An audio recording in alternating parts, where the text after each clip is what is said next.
नमस्कार दोस्तों, मैं अंशुल जैन आप सभी के साथ अंशुल जैन ऑनलाइन क्लासेस में एक बार फिर से हाजिर हूँ। आज हम सभी छत्तीसगढ़ आर्थिक सर्वेक्षण 2019-20 का वीडियो नंबर 9 देखने वाले हैं, जिसके अंतर्गत हम बहुत सारी योजनाओं के बारे में जानेंगे।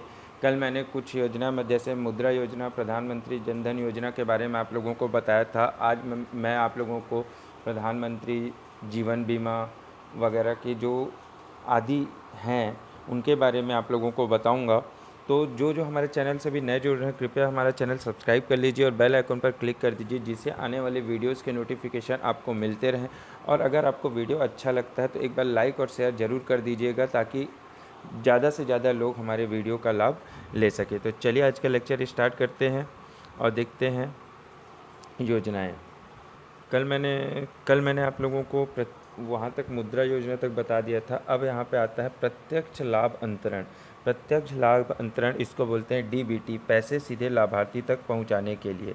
ये कुछ नहीं, एकमात्र जो जन धन योजना है, प्रधानमंत्री जन धन योजना, करीब करीब उसी का हिस्सा है। ताकि क्या होगा कि जैसे अकाउंट खुलेगा तो क्या होगा, डायरेक्ट आप मज़दूर के पैसे जो हैं वो अकाउंट में चले जाएंगे, कोई मीडिएटर के पास नहीं जाएगा। मीडिएटर के पास नहीं जाएगा तो क्या होगा, भ्रष्टाचार कम हो जाएगा। तो इसी के लिए इसको बोलते हैं प्रत्यक्ष लाभ अंतरण, पैसे सीधे लाभार्थी तक पहुंचाने के लिए। अब आगे देखते हैं विभिन्न सामाजिक सुरक्षा योजना। विभिन्न क्या है, सामाजिक सुरक्षा योजना। इसके अंतर्गत 3 योजना आती हैं: प्रधानमंत्री जीवन ज्योति योजना, प्रधानमंत्री सुरक्षा बीमा योजना और अटल पेंशन योजना। 3 योजना है। कौन कौन सी है? प्रधानमंत्री जीवन बीमा योजना, प्रधानमंत्री सुरक्षा बीमा योजना और अटल पेंशन योजना। ये तीनों आई थी मई 2015 के आरंभ में। कब से चालू हुई थी? मई 2015 से ये तीनों चालू हुई थी। कौन कौन सी? प्रधानमंत्री जीवन ज्योति योजना, प्रधानमंत्री सुरक्षा बीमा योजना और अटल पेंशन योजना। मई 2015 से ये चालू हुई थी। आगे देखते हैं प्रधानमंत्री जीवन ज्योति व सुरक्षा बीमा योजना। क्या इन दोनों को मैंने एक साथ क्यों लिखा है? इन दोनों को एक साथ इसलिए लिखा है क्योंकि ये दोनों बीमा से रिलेटेड हैं, ठीक है, सुरक्षा से रिलेटेड है, इसलिए इन दोनों को हमने एक साथ लिख दिया है। आगे देखते हैं कि जो जीवन ज्योति योजना है या फिर जीवन ज्योति बीमा योजना है, उसका क्या है? वो जीवन बीमा योजना है। वही क्या है, जीवन ज्योति जो है उसी को बोलते हैं जीवन बीमा योजना। और इसका जो मेन क्या, कौन इसका लाभ ले सकता है? इसका लाभ ले सकता है 18 से 50 वर्ष आयु के व्यक्तियों के लिए। अब ये व्यक्ति 18 से 50 वर्ष की आयु के जो भी व्यक्ति हैं, वो किसी भी कास्ट के हो, चाहे वो एसटी हो, चाहे वो एससी हो, चाहे वो ओबीसी हो, चाहे वो जनरल हो, कोई भी व्यक्ति इसका लाभ ले सकता है। कितने वर्ष से? 18 से 50 वर्ष की आयु के व्यक्तियों के लिए। न्यूनतम मासिक किस्त 330 रुपये, मृत्यु होने पर 2 लाख रुपये मिलेंगे। न्यूनतम वार्षिक किस्त कितना है इसका? न्यूनतम वार्षिक किस्त है 330 रुपये, अर्थात हर महीने आपको हर साल में आपको 330 रुपये जमा करने पड़ेंगे बीमा के लिए।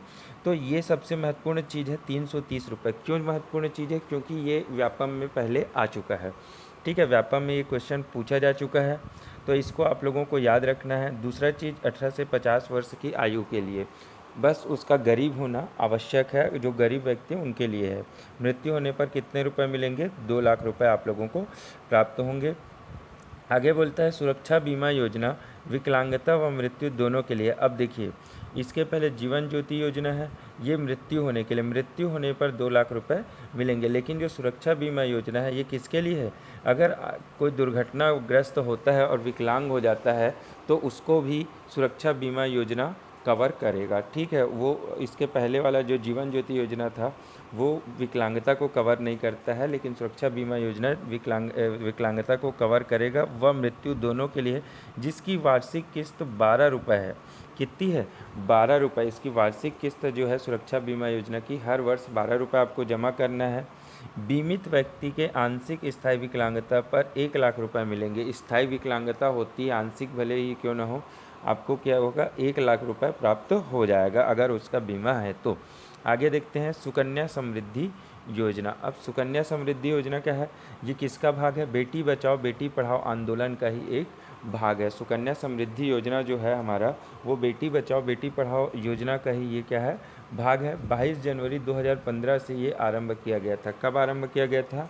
इसे आरंभ किया गया था 22 जनवरी 2015 से। लाभ प्राप्त होने की दर 9.2% है। इसमें लाभ प्राप्त होने की दर कितनी है?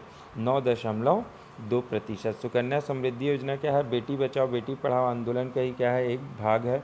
22 जनवरी 2015 से आरंभ है। लाभ प्राप्त होने की दर क्या है? इसमें 9.2 दी गई है। चलिए आगे देखते हैं।